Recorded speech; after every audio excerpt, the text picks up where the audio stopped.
Frédéric, est-ce que tu peux nous expliquer comment Altaïs s'organise pour appréhender les mutations technologiques que nos clients communs vivent? Pour appréhender les mutations technologiques au sein des entreprises, il faut à mon sens en comprendre l'origine. Les entreprises font face à une forte période de mutation qui est portée par trois vecteurs. Un premier vecteur qui est les collaborateurs, bien entendu, qui ont aujourd'hui besoin de comprendre, de lisibilité pour porter un projet d'entreprise. Le deuxième vecteur, c'est l'exigence des clients qui est toujours grandissante. Et le troisième vecteur, c'est la volumétrie des données qui sont internes à l'entreprise et externes à l'entreprise. Ces trois vecteurs font qu'aujourd'hui, l'entreprise doit se réinventer, changer ses process, changer son management en mettant à disposition de l'information qui soit collaborative, transverse, mobile et accessible. Donc, fort de ce constat, la transformation numérique s'impose comme une révolution indispensable au sein des entreprises pour perdurer et vivre demain dans un nouveau modèle. Et de ce constat, comment l'ERP est-il incontournable pour accompagner les entreprises dans l'enjeu stratégique de la transformation digitale ? L'ERP est indispensable pour accompagner les entreprises dans cet enjeu de transformation et face aux enjeux que Frédéric vient de rappeler. L'ERP doit évoluer pour faire face à ces enjeux. L'ERP monolithique, tel que nous l'avons connu jusqu'à présent, qui a façonné l'organisation de nos entreprises, ne peut pas répondre aux deux enjeux forts que l'on peut résumer.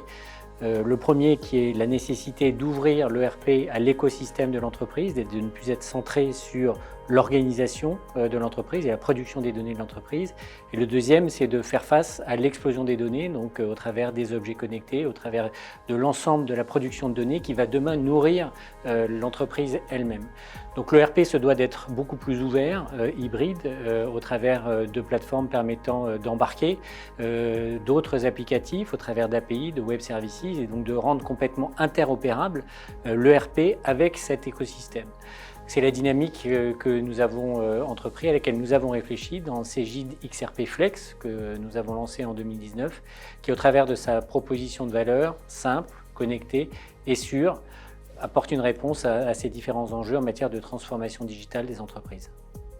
Alors justement, par rapport à Cegid XRP Flex que je viens d'évoquer, comment vois-tu l'évolution de notre relation éditeur-intégrateur dans la mise en œuvre de cette offre ?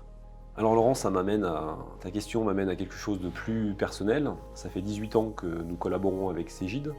Pendant ces 18 années, il y a eu une proximité qui nous a permis de comprendre les offres de l'éditeur, de travailler ensemble les services. Et aujourd'hui, on fait face à une mutation qui est relativement forte sur ces services. Et Cegid nous accompagne également dans cette mutation à travers cette offre XRP Flex.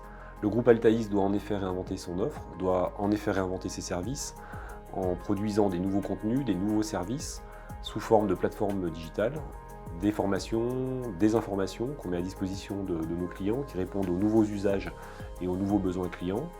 C'est donc vraiment quelque chose de très positif de pouvoir collaborer sur cette nouvelle offre. Et puis en complément de ces plateformes digitales, nous proposons du consulting à distance sous format court, ce qui ne veut pas dire que le consulting plus classique disparaît, mais ce consulting est en train de s'orienter sur du conseil pour accompagner nos clients qui font face à des mutations de leur métier et qui eux-mêmes doivent se réinventer.